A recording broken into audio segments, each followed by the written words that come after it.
What is the ultimate explanation of the world? Philosophy in the perennial tradition recognizes two basic alternative answers: matter or mind. Matter with its properties and forces, or mind with its ordering activity at work in everything. Aristotle and Thomas Aquinas deny that matter with its properties and forces is an adequate explanation of the world. For all the material things of nature are shot through with form, and where there is form, there is a manifestation of mind, a mind irreducible to one thing or all of them, yet permeating them all and suffusing them with form and working power. The forms of the things of nature are a manifestation of the mind of God, and matter is formed according to His wisdom, and His wisdom is formulated in the principles and laws of nature. But what about the opposing position, that the ultimate explanation of everything is not the divine mind, but simply material things, space, time, various forces, and brute factual laws? Is that true? Is that a reasonable explanation of everything?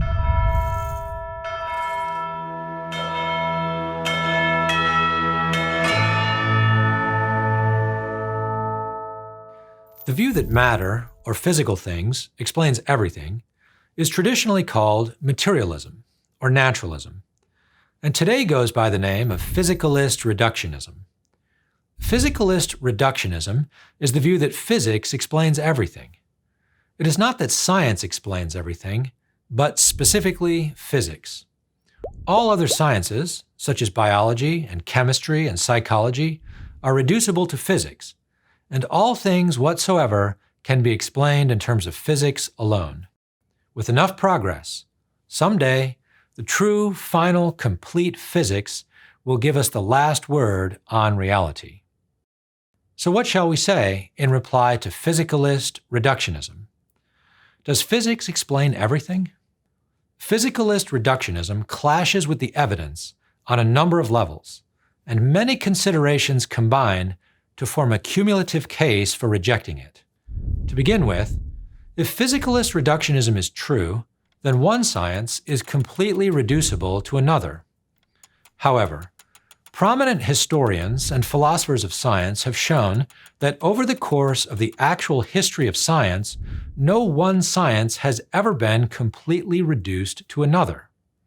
And if that is true for the reduction of one whole science to another, how much more so for the reduction of all sciences to physics alone?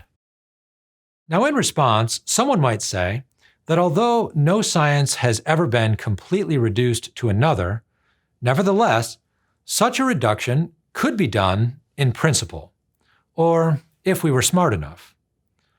But such a response simply reasserts the position that is here being questioned, and there are further, more specific reasons to doubt it could be done even in principle. It seems that physicalist reductionism is something of a philosopher's fantasy.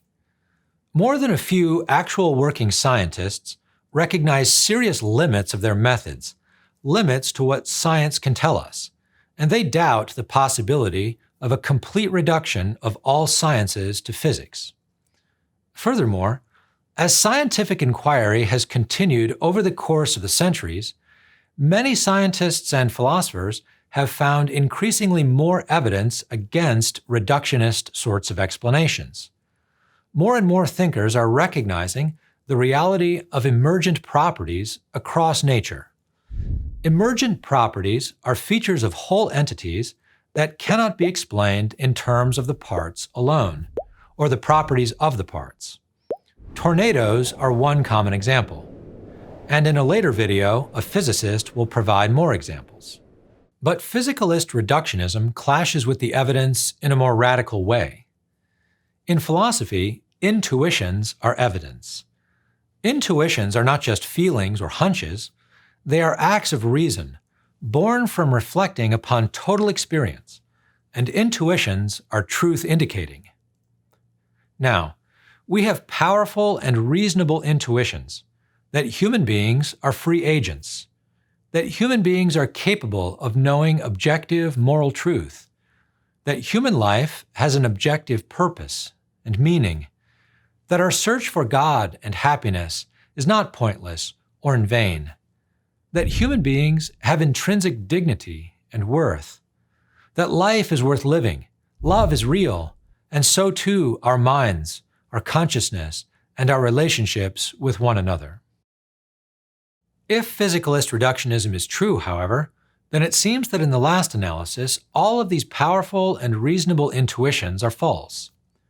According to more than a few physicalist reductionists, all such things are the illusions of a pre-scientific account of reality and folk psychology.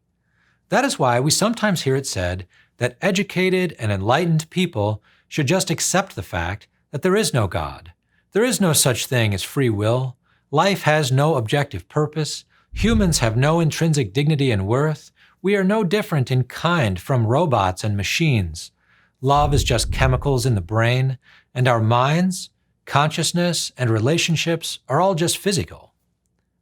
But claims such as these clash with our fundamental intuitions, and so clash with properly philosophical evidence. And that is a good reason to reject them, as well as the physicalist reductionism from which they come. In response to such a litany of denials of God, freedom, love, dignity, meaning, and purpose, two replies are in order. First, it is not science that makes these claims, and science does not justify them. They are rather the implications of a specific philosophy that says physics alone explains everything.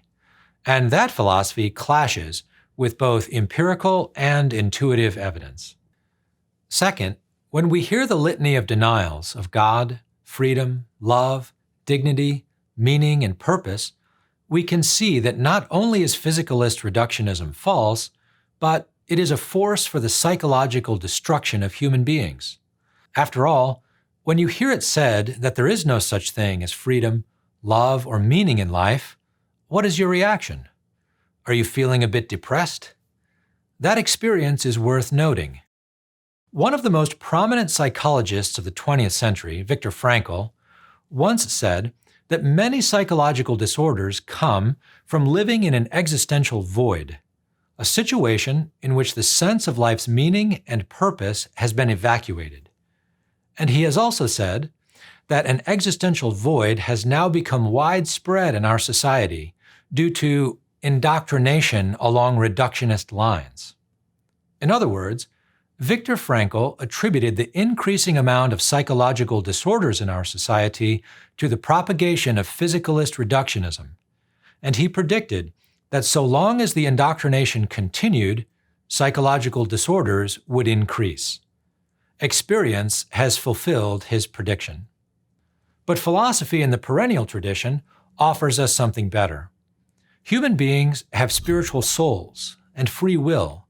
We were made for the true and the good, for love and for beauty, for happiness, and for the God of eternal wisdom and love.